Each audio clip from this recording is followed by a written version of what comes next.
Bonjour mes chers étudiants, je vais vous présenter aujourd'hui un cours du module littérature de jeunesse. Le cours en question est qu'est-ce que la littérature de jeunesse? La littérature de jeunesse a été reconnue comme un genre à part entière, malgré quelques débuts difficiles, vu que certains critiques littéraires la considéraient comme étant un sous-genre. Un sous-genre parce qu'en elle-même, elle contenait ou elle était constituée de plusieurs genres. On retrouvait du théâtre, du chant, des contes, de la poésie, des dessins, etc. Mais aujourd'hui, surtout les livraires ont perçu en elle cet aspect important, un aspect économique, un gain facile. C'est devenu en quelque sorte la poule aux œufs d'or. Le concept de littérature de jeunesse est certes un concept nouveau, apparu ces derniers siècles, un concept original, mais ce qui fait son originalité réside dans le fait où il désigne dans son appellation, littérature de jeunesse, il désigne le public qu'il cible, chose qu'on ne trouve pas dans les autres genres. Et c'est ce qui pose problème en même temps, car on dit d'un roman qu'il est romanesque, d'un ouvrage documentaire qu'il est documenté, d'une poésie qu'elle est poétique, mais l'expression en littérature de jeunesse ne désigne en rien ce qu'elle est, de ce qu'elle dit, ni même de la forme générique qu'elle va adopter. C'est-à-dire quand on dit je t'offre un livre de littérature de jeunesse, tu ne sais pas si tu vas avoir affaire à un roman ou à une pièce de théâtre, etc.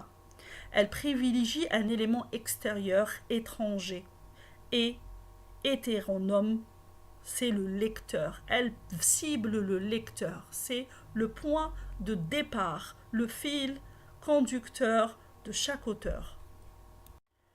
Certaines œuvres, aujourd'hui désignées comme œuvres faisant partie de la littérature de jeunesse, ont été écrites au Moyen Âge, par exemple, les œuvres de Charles Perrault, les contes de notre mère Louis.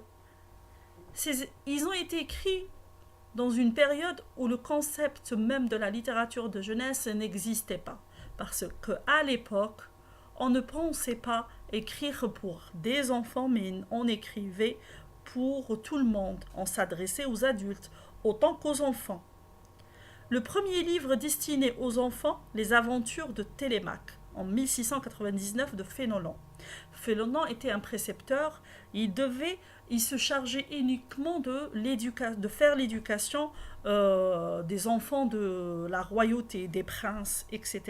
Donc, il avait en quelque sorte instauré ou créé lui-même un programme destiné à un jeune public. Il lui racontait les aventures de Télémaque, que nous allons étudier et voir en détail par la suite. Euh, vous allez voir que lorsqu'on commencera à étudier certaines œuvres de la littérature de jeunesse, certains titres ne vous seraient pas complètement étrangers. Bien au contraire, ils vous seraient très familiers. Vous aurez pu, à un moment de votre vie, peut-être dans votre enfance, lu entendu parler, on vous a conté ces récits, ou alors, vu que la littérature de jeunesse a été aussi très reprise par les adaptations cinématographiques, vues en film. Par exemple, Madame le Prince de Beaumont, La Belle et la Bête, c'est une œuvre qui a été reprise énormément au cinéma, dessins animés, bandes dessinées, etc.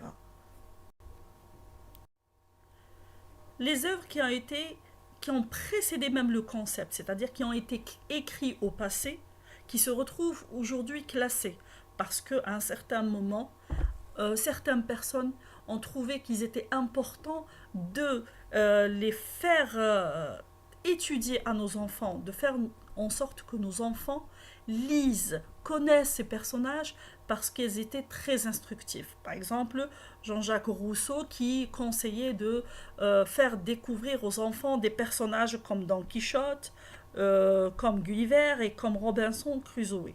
Donc ces personnages, je souhaite que vous les connaissez, si ce n'est déjà le cas. Don Quichotte de la Mancha, de Cervantes, Gulliver de Jules Verne et Robinson Crusoe de Daniel Defoe. Ces personnages-là sont importants, par exemple Don Quichotte qui inculque les valeurs de la chevalerie à une époque où ces valeurs-là sont complètement perdues. Gulliver, c'est le rêve et l'imaginaire, l'évasion. Robinson Crusoe, c'est il inculque des valeurs de force, de combat, de résistance. Un homme qui se perd sur une île déserte, mais qui est obligé d'être fort pour survivre.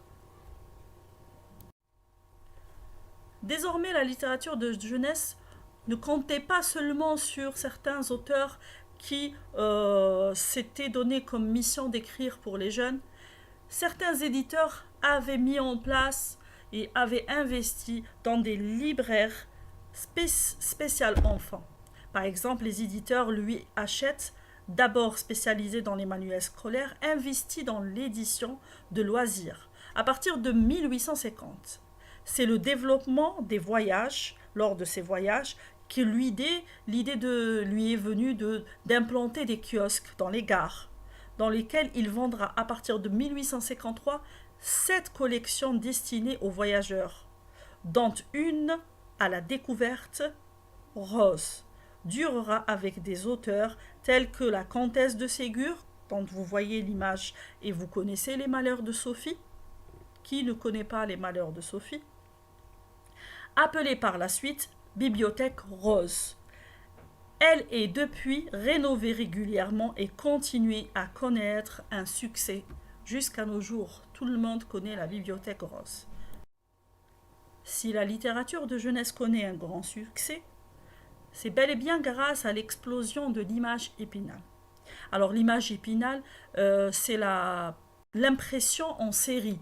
On arrive à imprimer un grand nombre de dessins et d'images. Chose qu'on ne pouvait pas faire parce qu'on devait dessiner à la main.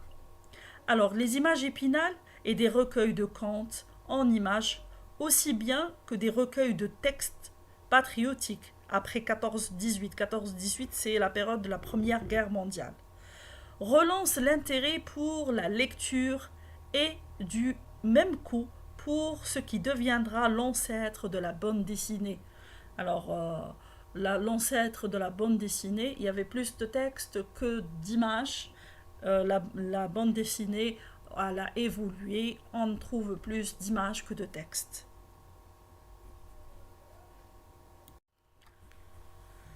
Mais c'est surtout au XXIe siècle qu'on assiste à un regain d'intérêt pour la littérature de jeunesse, principalement sous l'effet de livres en série.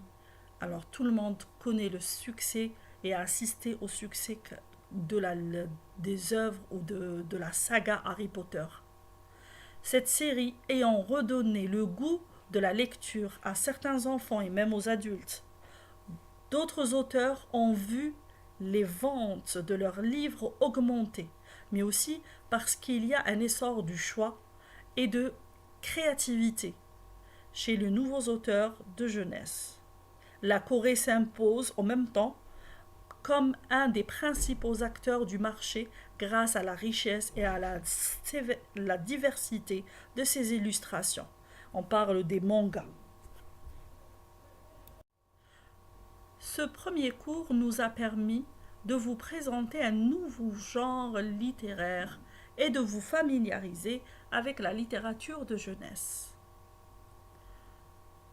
En attendant de commencer les TD en présentiel le 15 décembre, je vous invite à faire des recherches et à découvrir d'autres œuvres appartenant à ce courant. Si vous avez des questions, n'hésitez pas à me les envoyer par mail. Merci.